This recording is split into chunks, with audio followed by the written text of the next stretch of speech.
Hello students, welcome to the online class session of accountancy. In this online class session of accountancy,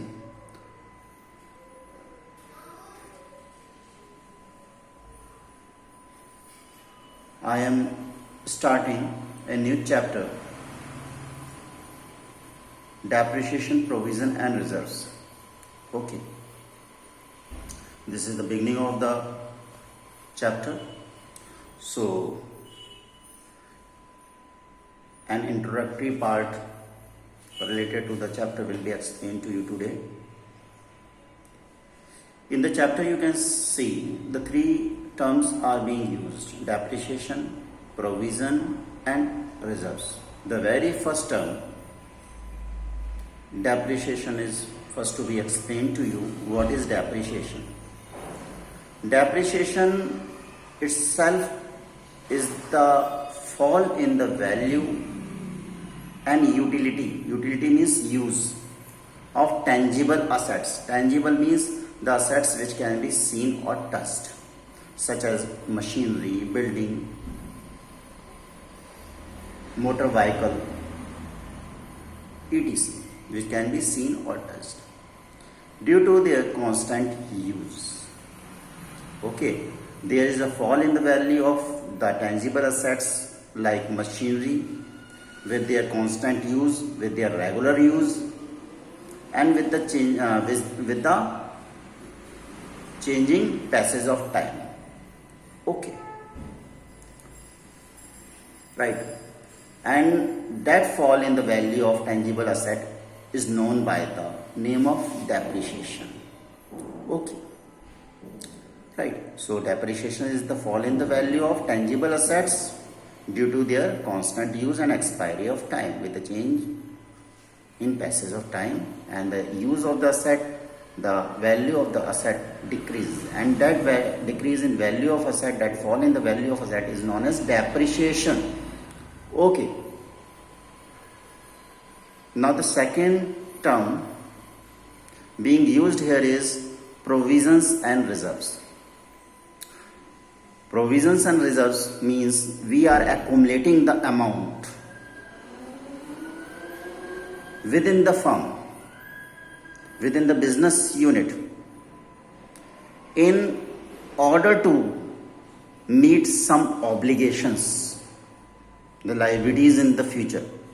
For example, provision for doubtful debt or reserve for doubtful debt is the accumulation of the amount in order to meet the future obligation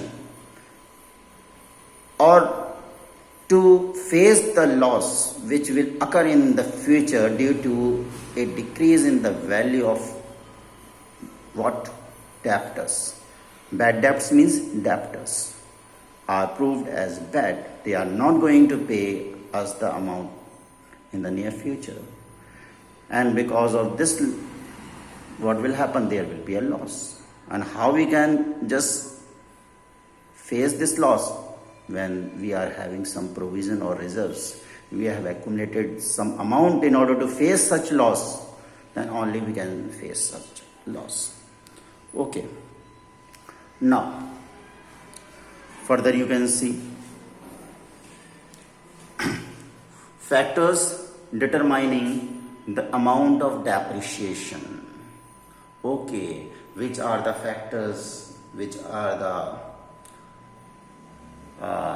main points which are to be considered in order to calculate the amount of depreciation, on which value we need to calculate the depreciation, is to be discussed here.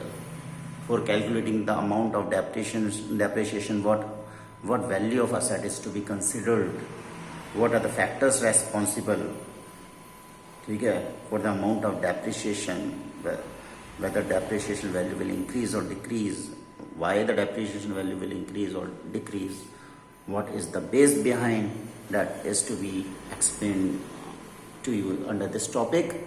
First is total cost of asset. The depreciation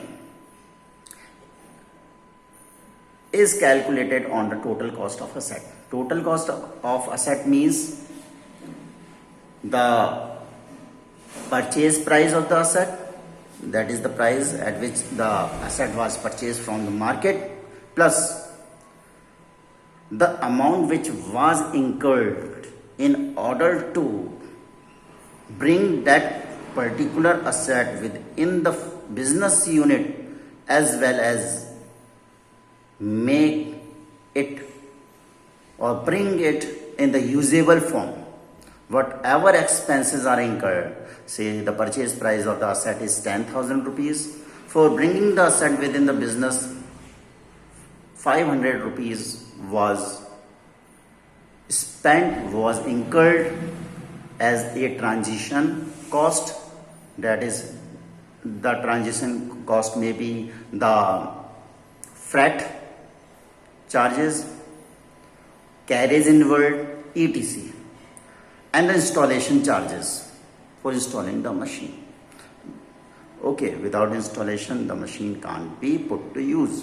Okay, so all the expenses which are incurred after the purchase price of the asset, that is rupees 10,000. Suppose the amount spent on freight was 500 rupees, on installation again 500 rupees.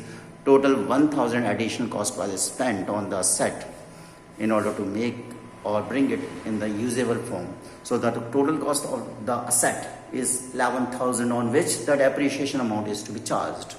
Okay, now second point, second factor, estimate useful life of an asset. Okay, useful life of an asset means the period, thus the time period till which the concerned asset can be used within the business unit. Okay, for 10 years, for 20 years, for how many years a particular asset can be used. Suppose there is a machinery whose total cost is rupees 1 lakh, and it is estimated that the machine becomes obsolete, become scrap after 10 years time. So each year the depreciation which is to be charged on the asset is 1 lakh upon 10 years, that is 10,000. 10,000 rupees is the amount of depreciation which is to be charged every year, that is annually on the asset. Okay, right. The estimated useful life of an asset means the time till which a particular asset can be put to use within the business, that is within the firm. Now, estimated scrap value. If there is any asset, say machinery, okay, it is not so that after the estimated or useful life, no cost can be recovered by selling the concerned asset. Okay, at least a small amount, 1,500 or 2,000 rupees, will be received by selling the concerned asset after the useful life, say 10 years in the above second case, the second factor which I explained you just now. After 10 years time, when the asset will not be of any use within the business, it can't be put to business operations, then at that time the concerned asset will be sold in the market as a scrap. So whatever the scrap value is there, okay, that will be the earning. Okay. So in such a case, the depreciation is charged as total cost of asset minus scrap value upon estimated life. Okay, the formula for calculating the depreciation on the basis of these three factors is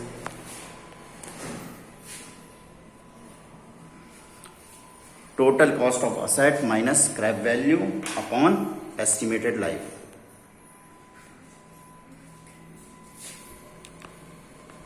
Cost of asset minus scrap value upon estimated life.